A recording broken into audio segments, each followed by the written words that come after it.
Hello and welcome to another edition of English Vocabulary Matters. Today we're looking at the verb deal. That's an irregular verb, so the past is D-E-A-L-T. This word can be used in different ways. One of them is connected with card games. If you've ever played a card game, you know that at the beginning of each round, you have to distribute the cards to each player. So in English, we often use this verb for that action. You deal a certain number of cards to each player. We also use this verb as a phrasal verb in combination with the verb with. When you deal with something, you're generally talking about problems or taking action in order to achieve something specific. So for example, the government has to deal with economic problems like high inflation or unemployment.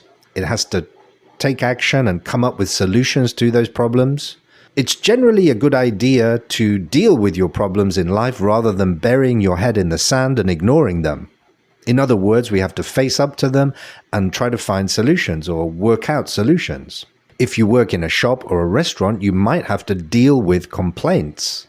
And generally, you might have too much work to deal with. You might not be able to cope.